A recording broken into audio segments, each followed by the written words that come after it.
ரொம்ப அருமையான எபிசோட் வந்திருக்குன்னே சொல்லலாம். மிஸ் பண்ணாம ஃபுல்லோடையும் கேளுங்க. இந்த வீடியோ பிடிச்சிருந்துச்சுன்னா லைக் பண்ணி நம்ம சேனல் கண்டினியூவாக ஆதரவு வந்துட்டாங்க.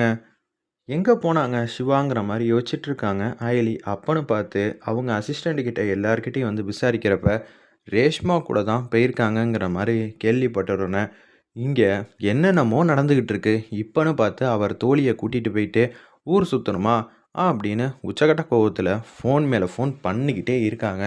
ஃபோன் எடுக்கிற மாதிரியே தெரியல. ரேஷ்மாவும் நம்ம சிவாவும் எதுக்காக போயிருக்காங்கன்னா சாந்தியை தேடி தான் போயிருக்காங்க. அக்கா வேற வாக்கு கொடுத்துருக்காங்க, இந்த மாதிரி இந்த நேரத்தில் வந்து நாங்கள் எல்லாத்தையும் நிரூபிச்சிருவோன்னு.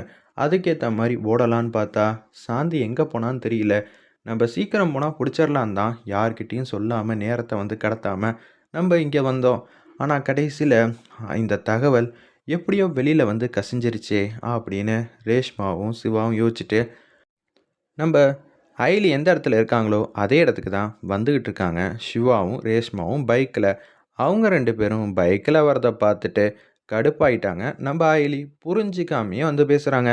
சிவா, நல்லா ஊர் சுற்றிட்டு வாங்க, இப்போ உங்களுக்கு மனசு ஃபுல்லாக நிம்மதியாக சந்தோஷமாக இருக்குமே. பரவாயில்ல, முகம் ஃபுல்லாக பளிச்சுன்னு தான் இருக்குது. இங்கே என்ன பிரச்சனை ஏது பிரச்சனை எதை பற்றியும் கவலை இல்லை. நம்ம எப்படி வந்து நினைக்கிறோமோ அதை கண்டிப்பாக நடத்தி ஆகணும் தானே யோசிச்சுட்ருக்கீங்க.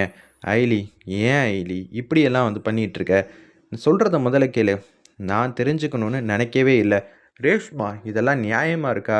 நீ அவரோட ஃப்ரெண்டு தான், இல்லைன்னு சொல்ல. அவர் எப்படி தெரியுமா இக்கட்டான ஒரு நிலமையில வந்து இருக்கார். அப்படி இருக்கிற சூழ்நிலையில் நீ இப்படியெல்லாம் செய்யலாமா? படித்த பொண்ணு தானேன்னு சொல்லி கண்ணா அப்படின்னான்னு வந்து திட்டுறாங்க. நிறுத்து ஐலி.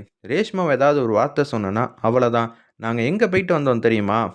இவங்க 2 பேரும் போனது, விசாரித்தது, ஆல்மோஸ்ட் அங்கே வந்து நெருங்கிட்டோம். கடைசி நேரத்தில் வந்து அவள் அங்கேருந்து ஓடிட்டா அப்படின்னு சொல்லிகிட்டு இருக்காங்க. அப்படியா? அப்புறம் எதுக்கு நான் ஃபோன் பண்ணா எடுக்கவே இல்லை? எடுக்கலைன்னா எனக்கு என்ன தோணும்?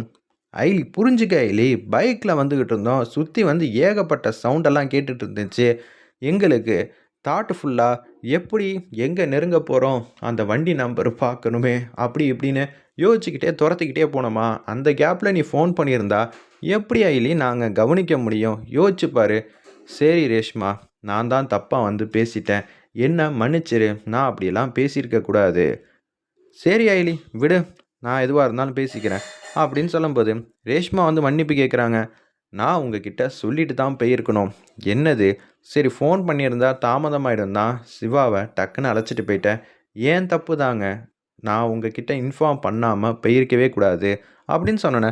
விடு ரேஷ்மா, அயலிலாம் தெரிஞ்சிக்காமல் வந்து பேசுகிறானா? நீயும் வந்து சங்கடப்பட்டு பேசாத, என் மனசுக்கு கஷ்டமாக இருக்குங்கிற மாதிரி சொன்னோன்னே அயலி லைட்டாக வந்து கோவப்படுறாங்க. என் மனசு கஷ்டப்படுறதெல்லாம் இவருக்கு தெரியாதான், ரேஷ்மா மனசு கஷ்டப்படுறது இவளுக்கு வந்து தெரியுமா? பாவம் இல்லை ரேஷ்மா, நம்ம ஏதோ ஒன்று சத்தம் போட்டு பேசிட்டோமேன்னு வருத்தத்தில் இருக்காங்க நம்ம ஐலி. ஐலி, நான் அந்த சாந்தி விவகாரத்தை பார்த்துக்கிறேன். நீ என்ன பண்ணுறன்னா அக்காவுக்கு போய் துணையாக வந்து நில்லு. ஏன்னா அவங்க கவலையில் இருப்பாங்க. எப்படி இருந்தாலும் குறிப்பிட்ட நேரத்தில் எங்கள் சேனலில் சாந்தி திருப்பியும் வந்து பேசுவான்னு சொன்னாங்களே. இது எல்லாத்தையும் நாங்கள் நிரூபிப்போன்னு ஒட்டுமொத்த குடும்பமே வந்து பாட்டத்தில் இருக்கும். நீ போய் அவங்களுக்கு ஆறுதல் வந்து சொல்லிக்கிட்டுரு. நான் எந்த மூலையில் இருந்தாலும் சாந்தியை அழைச்சிட்டு நான் வந்துடுறேன், நீ எதுக்கும் கவலைப்படாதன்னு சொல்கிறாங்க. சரி சிவா, நீங்கள் ஏதோ சொல்கிறீங்க, திருப்பியும் யார் கூட போக போகிறீங்க? நான் வீட்டுக்கு போகிறேன். சிவா, நீங்களே வந்து பார்த்துக்கங்கன்னு சொல்லி ரேஷ்மா மாட்டுக்கும் அங்கேருந்து போகிறாங்க. நமக்காக உதவி பண்ணவங்களை மனசை கஷ்டப்படுத்தக்கூடாது அயலி. புரிஞ்சுக்க, உனக்கு புரியாமலாம் இல்லை, உனக்கு நல்லாவே புரியுது. சரி சரி, நான் போகிறேன், அதுக்குன்னு ஓவராக பண்ணாதீங்கன்னு சொல்லிட்டு அங்கேருந்து வந்து அயலி மாட்டுக்கும் வீட்டுக்கு வந்து போயிட்டுருக்காங்க. அந்த இடத்துல இப்போ எங்கேருந்து தேடுறது? நிச்சயம் வருமா தான் அழைச்சிட்டு போயிருப்பான்னு நல்லாவே தெரியுது. அந்த கார் நம்பர் என்ன, நமக்கு என்ன க்ளூ வந்து இதுலேருந்து கிடைக்கும்னு சிவா வந்து அமைதியாக உட்காந்து டீ குடிச்சிக்கிட்டே வந்து யோசிச்சுட்டு இருக்காங்க. அந்த இடத்துல அப்பன்னு பார்த்து அவருக்கு ஒரு ஐடியா வந்து தோணுது. ஓகே, இதுபடி செஞ்சால் கரெக்டாக இருக்குங்கிற மாதிரி யோசிச்சுட்டு இருக்கிறப்ப வீட்டில் செல்வராணி, அவங்க சித்தப்பா எல்லாரும் வந்து நின்றுட்டே இருக்காங்க. அண்ணி, என்ன அண்ணி, இவங்க எல்லாரும் இன்றைக்கி அதுவும் இப்போயே வந்து இது எல்லாத்தையும் பொய்ன்னு சொல்கிறேன்னு சொல்லியிருக்காங்க. ஆனால் இதை நம்ம இன்னும் கொஞ்சம் அவகாசத்துக்குள்ளே சொல்ல முடியாமல் போயிடுச்சுன்னா எல்லாரும் இதை உண்மைன்னு நம்பிடுவாங்களே. இப்போ நம்ம என்ன செய்ய போகிறோம்? எதுக்கு தான் இப்படி அவசரப்படுறான்னு தெரியல. இந்திராணி எடுத்ததெல்லாம் கரெக்டு தான். ஆனால் நமக்கு சாதகமாக வந்து நடக்க மாட்டேங்குதே. உடனே ஐரியோட சித்தப்பா வந்து பேசுகிறாங்க.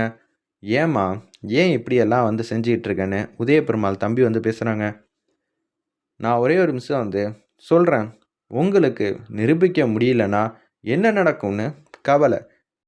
அடுத்தது என்ன நடக்குங்கிறது கவலை. சரிங்களா? அமைதியாக இருங்க. நீங்கள் எப்படி யோசிக்கிறீங்களோ அதே மாதிரி தான் நானும் யோசிப்பேன். ஒரு விஷயத்த செய்யறதுக்கு முன்னாடி, சொல்கிறதுக்கு முன்னாடி நான் யோசிச்சிருக்க மாட்டேனா? நான் என் பசங்களை நம்புகிறேன். சிவாவை நான் நம்புகிறேன். ஐலியும் சிவாவும் அப்படி இவ்வளோ சீக்கிரம்லாம் வந்து விட்டுற மாட்டாங்க. யார் அவங்க? அவங்க 2 பேரும் சாதாரண ஒரு வாத்தியார். அவங்கள எப்போ பார்த்தாலும் வந்து எல்லா விஷயத்துலையும் நம்புறதெல்லாம் தப்பு தான். தெரியல, பார்க்கலாம். இத்தனை நாளா அவங்க நம்ம நம்பிக்கையை காப்பாற்றிருக்காங்க. சும்மானு இரு, நம்பிக்கையெல்லாம் காப்பாற்றலை.